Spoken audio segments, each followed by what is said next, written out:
Is this live? Can everyone hear okay? Excellent. Good morning, everybody. Bonjour tout le monde. Gwe. My name is Shannon Miedema, and I'm the Member of Parliament for Halifax. I'm so pleased to be here on behalf of my colleague, the Honourable Darren Fisher, the Member of Parliament for Dartmouth Cole Harbour. I'm so happy to welcome you all to the beautiful Halifax region, joined by MPs Fancy and Watchhorn, as well as Ministers Fraser and McGuinty, and Deputy Premier Adams.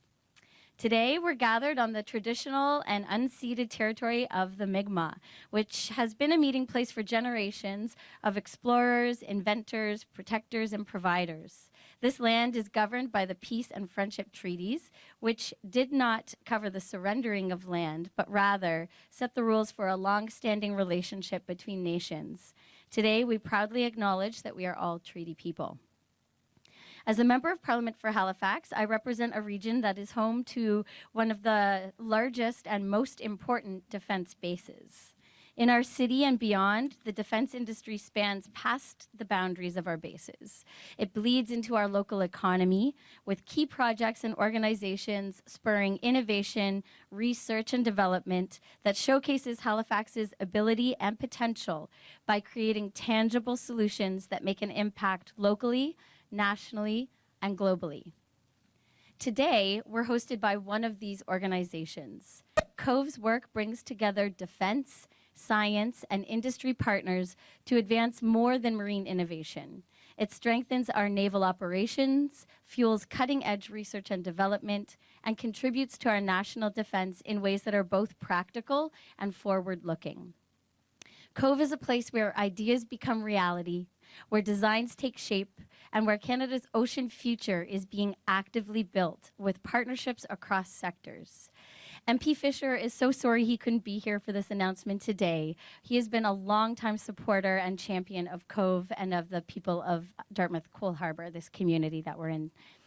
That innovation, collaboration, and leadership is exactly why we are here today. Your work is perfectly aligned with our government's priorities and those of our federal leaders. It is my honor to introduce one of these exceptional leaders now, Canada's Minister of National Defence, the Honourable David McGuinty. Thank you.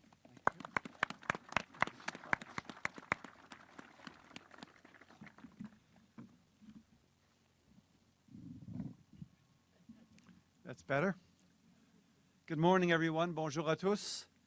Thank you, Shannon, for your kind introduction. It's a pleasure to be here at COVE today. I'm proud to be here, to be joined here today by members, also serving members and veterans of the Canadian Armed Forces. Thank you for your service, and thank you for your continuing service. Melanie, thank you for welcoming us to this living laboratory of marine ingenuity. As we've just heard, I'm honored as well to be here today with my colleague, Minister Sean Fraser. Sean is an outstanding, and I mean outstanding, leader for Nova Scotia, and working with our local colleagues across the province.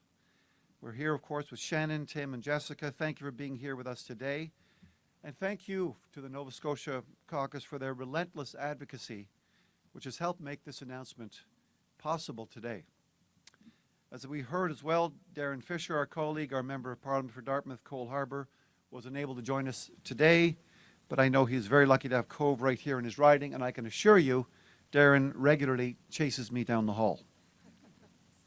I'd like to thank Barbara Adams, Deputy Premier of Nova Scotia and Minister of Military Relations, for being here with us today. Barbara, thank you for your continuing advice on so many different fronts. We look forward to collaborating and cooperating with you in terms of defense issues here in Nova Scotia. More importantly, however, all of us are joined today by you, the innovators, the entrepreneurs, the engineers, and the researchers who take ideas from sketchbook to seawater. COVE has become a proven ground for dual-use technologies, tools that strengthen our country's national security and our economic resilience. This centre is exactly what Canada needs to stay globally competitive in this era of volatility and change. So I'd like to say to my 4 adult children, we will never again see the pace of change so slow. When Canadians elected our new government this year, we promised to establish the Bureau of Research, Engineering, and Advanced Leadership in Science, otherwise known as Borealis, to ensure that the Canadian Armed Forces and the Communications Security Establishment, our signals intelligence organization, have the made-in-Canada innovation solutions that they need. Borealis comes from the name Boreas, the Greek god of the north wind. We now embark on a new voyage with the winds very much in our sails. Nous sommes réunis ici sur les rives de l'océan Atlantique, à Halifax, où nous commençons notre voyage. Today I am announcing the establishment of a Maritime Defense Innovation Secure Hub, a Defense Innovation Secure Hub, or what we'd like to call a DISH, right here at Cove. This pilot site is the first project to be delivered under Borealis in Canada. The Government of Canada will be supporting this project with over $29 million in new investments this year. Aujourd'hui, j'annonce que le gouvernement du Canada investit plus de 29 millions de dollars cette année dans la création d'un centre maritime d'innovation et de sécurité pour la défense. Borealis is designed to break down the barriers that slow down Canada's ability to adopt critical technologies. For far too long, our innovation landscape has been fragmented across more than 130 federal departments, federal programs. That's a lot. That's fragmentation. Nous savons que des technologies prometteuses ont eu du mal à se développer. L'acquisition pour la défense de notre pays a progressé trop lentement. Les investissements privés n'ont pas perçu la proposition de valeur pour investir. And the path from breakthrough to battlefield has been long, costly, and uncertain. Borealis aims to change all of that. Through Borealis, we will bring together, for the first time, researchers, industry leaders, the Canadian Armed Forces, and national security partners like CSE, a global leader in signals intelligence technology, working towards a common goal, ensuring that those who wear the uniform are never left to fight tomorrow's wars with yesterday's tools.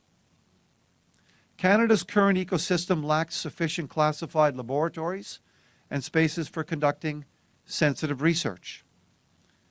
That's why this maritime dish is essential.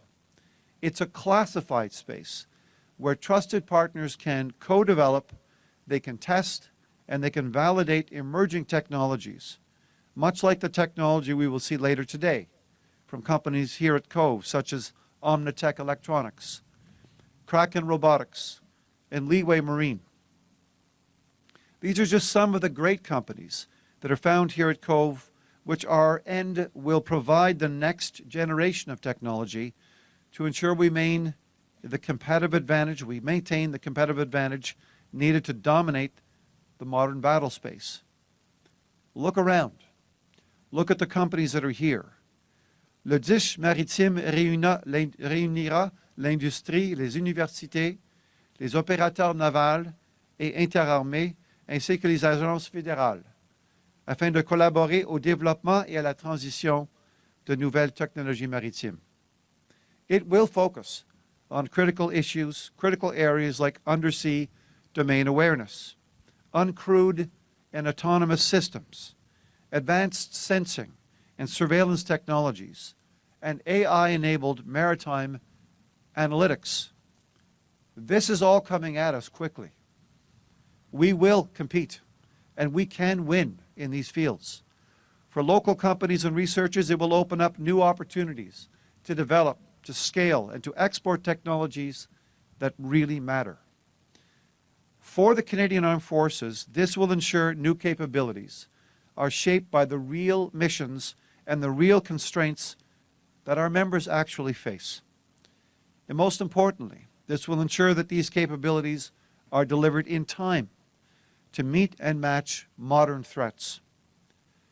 L'initiative DISH contribuera à combler le manque entre la conception et la production afin que nous puissions transformer l'innovation en capacité souveraine As a leader in marine innovation, Cove is the right place to pilot this new initiative. This pilot will be the first in Canada in a network of secure, purpose-built spaces across the country where trusted partners can test and where they can validate emerging technologies that require classified handling, top secret settings. Each dish will specialize in areas of defense research and development that are essential to Canada's sovereignty and our security. This is coming at us quickly.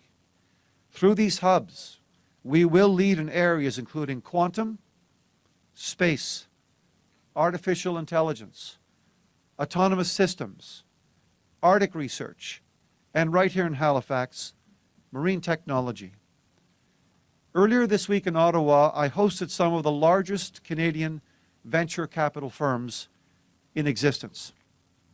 And I'm ending this week by meeting today with companies that they may very well be investing in. That's the continuum we're building. That's the infrastructure we're setting in Canada. That's the ecosystem that we are fostering. We will become our own best customer and the strongest proponent for our technology and companies on the world stage. We will move, and we are moving at the speed of threat. We're also moving at the speed of opportunity.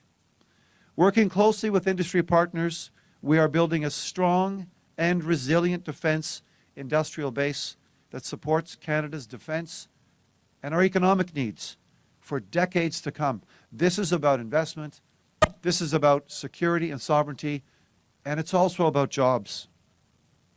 Working closely, as I say, with industry partners, a strong and resilient defense industrial base for decades to come.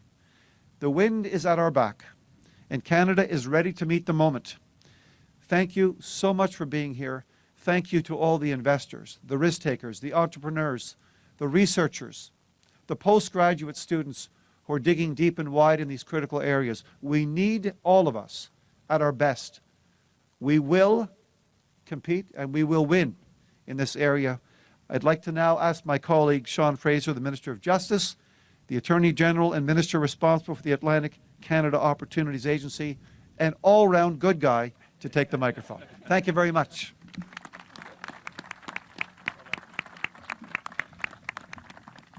Look, thank you, David, for being here and for advancing such an important investment on behalf of our region. I want to say thank you to the work that you've done. To my colleagues, Jessica, Shannon, Tim, it's wonderful to see you here. I guess I'll continue the trend and say we do miss Darren here. He's the one who first introduced me to Cove many years ago, and to Melanie for hosting us here today, obviously. I may not have the same poetic prose that my colleagues offered, nor the references to Greek mythology weaved into my remarks, but nevertheless, don't take that as anything less than extraordinary enthusiasm. And one more acknowledgement before I get into what this means for Nova Scotia. To our Deputy Premier, Barbara, it's wonderful to see you here. And what's more encouraging than your presence here today, every time we have news to share or opportunities to discuss the defense and security sector, are the men and women who serve in the Canadian Armed Forces. Your commitment is clear, your presence is consistent, and your partnership is very much appreciated. There's two challenges that today's announcement is going to help us address. The first is to advance solutions to global peace and security right here in our own communities. And the second is to create good-paying jobs for people who call this province home. We're living in a world right now that is characterized by an ungodly pace of change, whether it's the technologies we use, the challenges to the norms that we have come to rely upon, or the opportunities that present themselves. When I think to myself about the history of the world, I can't imagine an era that has seen such a rapid pace of change. Some of these changes do create economic opportunities, certainly, but they pose significant threats to the world order that we have come to rely upon that's helped deliver peace and prosperity for most of the past 3/4 of a century. Make no mistake about it, we live in dangerous times. We are living in a world where we have a member of the UN Security Council who sits in open defiance of some of the very basic principles that have grounded the UN Charter when the world came together at the end of the Second World War to develop a framework that would keep us safe for the centuries to follow. These are not high-minded ideas, but very basic principles. Sovereignty of nations, territorial integrity, the self-determination of peoples, the very idea that citizens of a country get to choose their future rather than their neighbor who may have bigger guns and a mightier armed fighting force. The reality is we have an opportunity to advance solutions as the world rapidly adopts new technologies, born and bred right here in Nova Scotia. As the world is seeking new technologies to fight the wars of tomorrow, we have the opportunity with a growing technological ecosystem and military base here in Atlantic Canada to provide solutions to the world. Cove has a unique opportunity to play in that space. The minister referenced several companies here, Omnitech, Kraken Robotics, that are introducing technologies that have dual applications in both a civilian and military environment that will help deliver some of those solutions to the world. But the opportunities we have here in Atlantic Canada are so much bigger than any individual companies. We obviously have major anchors in the defense and security space, with the shipyard behind us, with the aerospace sector, with IMP in this province, and many small and medium-sized enterprises who are going to help deliver the supply chain that's going to help provide solutions for the men and women of the Canadian Armed Forces and like-minded allies around the world.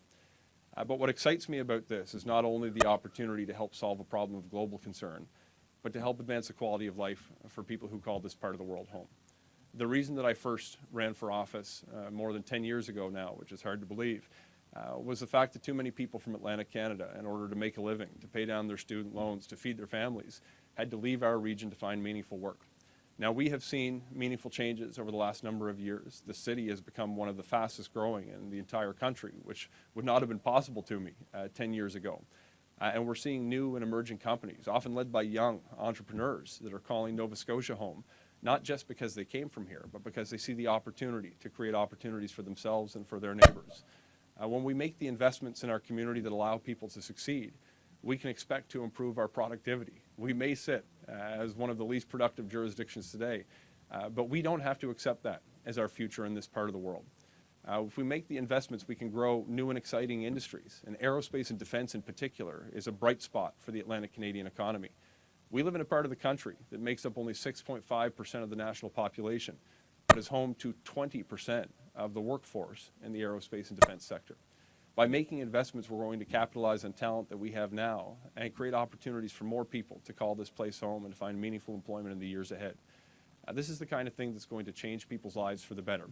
And it starts with investments like this. One of the things that I'm most encouraged by is governments don't actually have a reputation for moving at the speed of opportunity or the speed of threat.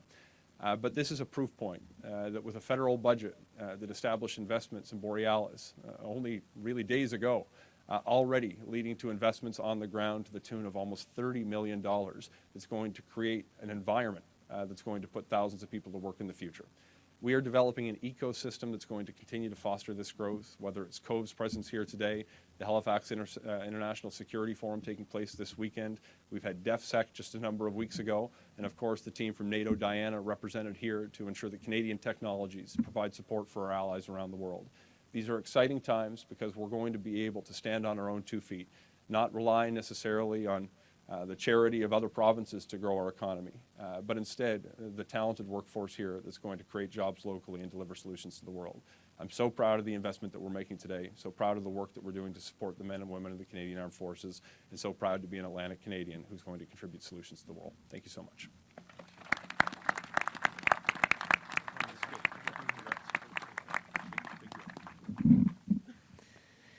That's always a tough act to follow, and I know the minister has heard that many times before, but I'll do my best. I really want to thank you, Minister McGuinty, for your leadership in advancing Canada's defense innovation and security priorities. Minister Fraser, I really want to thank you of being a champion in Atlantic Canada and for work that we do to advance talent, SMEs, and the business community in the region. To the members of Parliament, thank you very much for being with us and for always showing your support for Cove. I am sad that Darren Fisher is not here today, but I can tell you he has been here many, many times. So we're pleased to have him here in spirit. I think everybody gets that now. Yeah, I thought I'd re-emphasize it just for him. So for his team who's here, you can let him know that I did a call out for him. And also to Deputy Premier, thank you very much for your support and for being here today. I also want to thank those that are here today in uniform for your service and all the work that you do to protect Canadians here in Canada, but around the world. I also want to thank our NATO partners that are here. Very pleased to see you and really pleased at Cove to be working alongside you in your efforts. And lastly, I just also want to thank DRDC for their continuous support and dedication and trust in moving forward at a pace that we may not have all the answers, but that is okay because it's a pace that we need to adopt and figure out as we go. And we're very comfortable in that space. So thank you to all your support and your trust at DRDC. At Cove, we're very proud to have the Defence Innovation Secure Hub, DISH, located here. We are a leading Canadian technology accelerator and partner for marine and defense innovation, testing, and commercialization. Fortunately, as you can tell from the background, we are situated right alongside the North Atlantic. And that serves as a nationally significant opportunity for us for many reasons with our partners overseas, our European colleagues, as well as the ability to move forward in the Arctic. We know that in Canada, we are a maritime nation, the biggest coastlines in the world. So it's no surprise that Marine Innovation and the Maritime Hub is the first hub that's being launched. We're also very pleased to be working with industry, academia, and government partners to accelerate this hub. And we know that we work as part of our culture to work as a collaborator, and we know that we'll continue to push that type of culture as this hub moves forward. And when we think about what Cove does, we talk about marine, and I know in my conversations in Canada and around the world, not everyone really understands the span of marine. And when we think about it, it's really from seabed to space. And these days, data, innovation that comes from satellites and whatnot, it is really that full spectrum. And so there's a wide array of opportunity around aerospace, defense, and security that I think that we will see come through this hub. Maybe the last point that I will say here around the hub is that I really believe that we are going to be turning Canadian innovation into operational capabilities. I have heard from many people in the service that we need to not just think about ideas, they need to be capabilities that are delivered into the hands of those in uniform, and I am convinced and passionate that we will do that, and that will be our laser focus. Beyond the dish itself and the innovation that will spur capability, we know that we will be developing skilled talent and we already have great people, but there will be more great people that will surround us. Commercialization in Canada, which we know has been a long challenge for our nation, and that is, again, one of our laser focuses. Investment and attracting investment. I'm pleased to hear that there was a conversation earlier this week with venture capital community across Canada, and we know that we can attract more in Canada and internationally for the innovators that we have. And the other area that I think is really important to note is the global export capability. Absolutely, we want to be able to provide capability into the hands of Canadians and Canadian Armed Forces, but we also know that we have allies around the world that we can also share that capability with, and that's going to be also a key focus of ours. I believe that the establishment of DISH at Coves marks a defining moment for Canada's defense innovation landscape. It's the start. I'm excited for what's to come next. This is a strategic partnership, and we're creating an engine for collaboration, capability development, and national security. And I will continue to say that I'm very proud to be the host of this hub and very proud to be working with a lot of the entrepreneurs, innovators, government partners, and all researchers and all those that I may have missed. We'll continue our collaboration to make this very successful for Canada. Thank you very much. Come on. Okay, I don't know if anyone's hands are cold like mine are, but that wraps up our formal speaking engagement. Thank you so much, Melanie and ministers, for your great comments. And thanks to all of you for joining us today, for the incredible work that you're doing every day to be advancing ocean innovation and strengthening our community and supporting Canada's defense ecosystem. Your dedication and partnership are so appreciated by our government. And we will now take your questions. Thank you so much.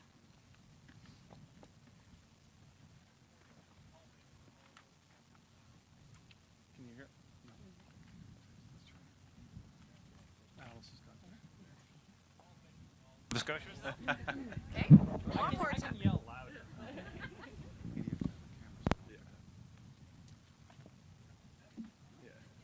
He's printing. I'll print.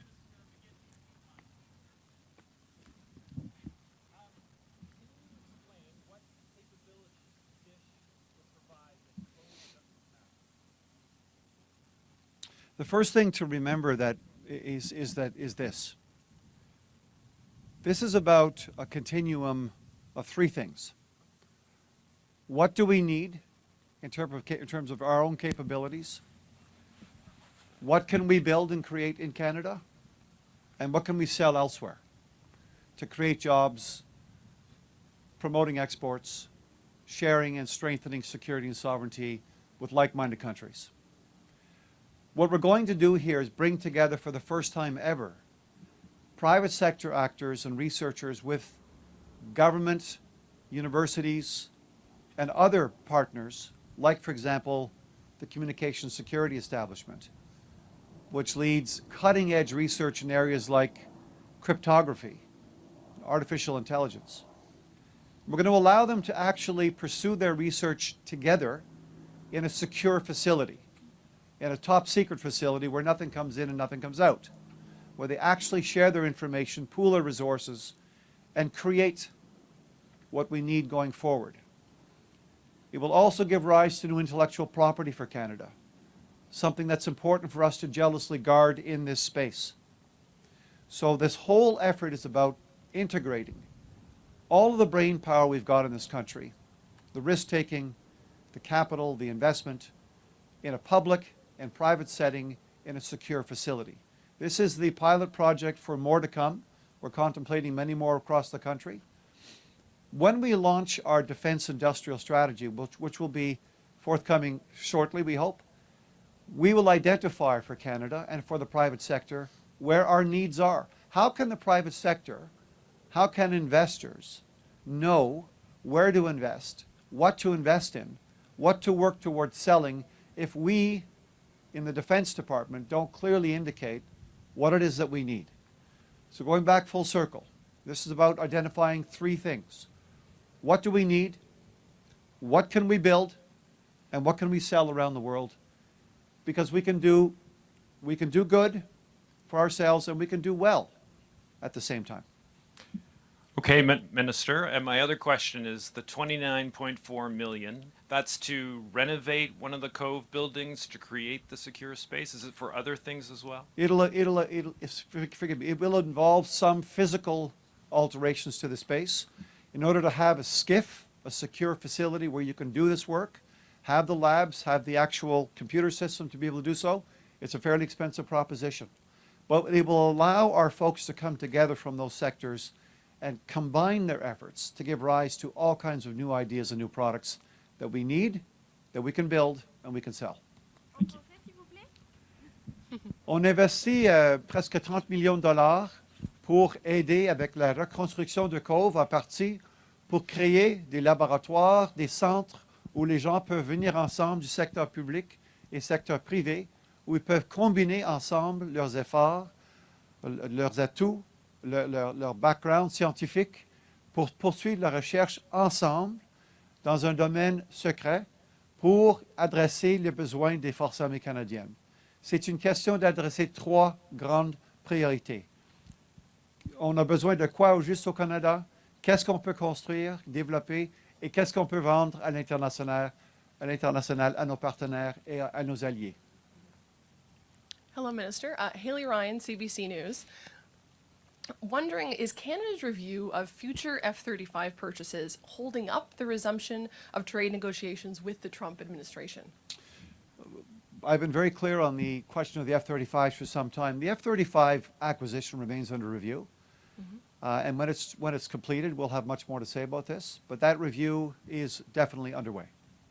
And so if Canada buys fewer than 88 F-35s, have the Americans warned that there will be consequences for the trade relationship between the two countries as a whole? You can imagine with the job that we have right now at Defence and the Canadian Armed Forces and everything that we're launching on the industrial strategy front and so on, my priority right now is not involving the negotiation with the White House. That's a priority that is being addressed by the Prime Minister and my colleague, Minister LeBlanc.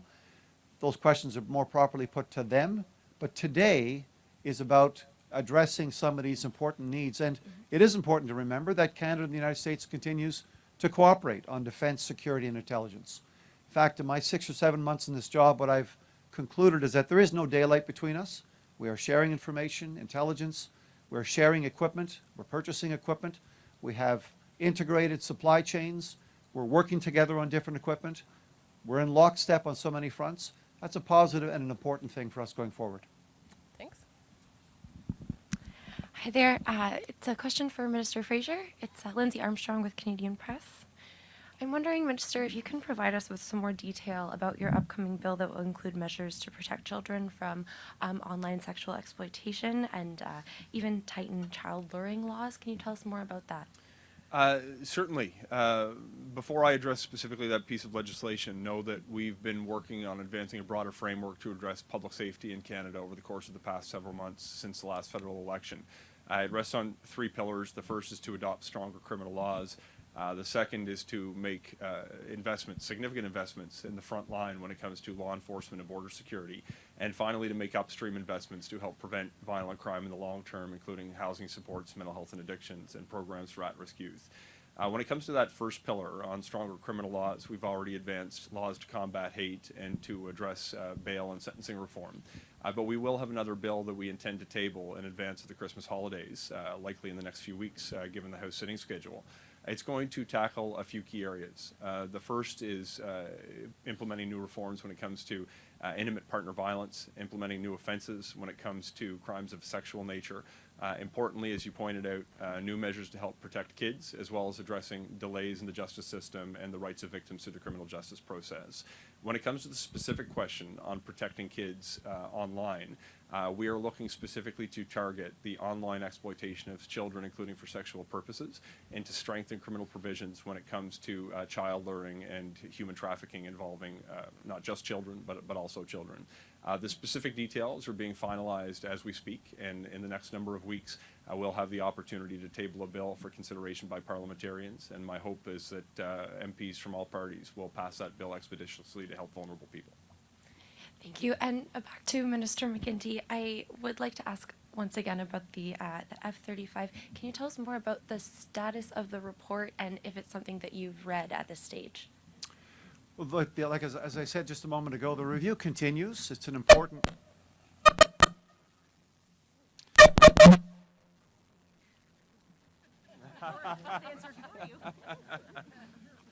Is that a...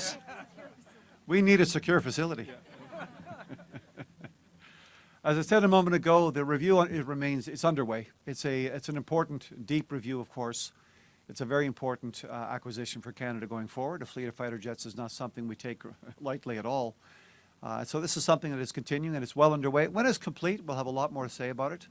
But we're going to take the time we need to get this right. That brings us to the end of our press conference. Merci tout le monde. Thank you very much. Thanks very much, everyone. Thank you. Thank you.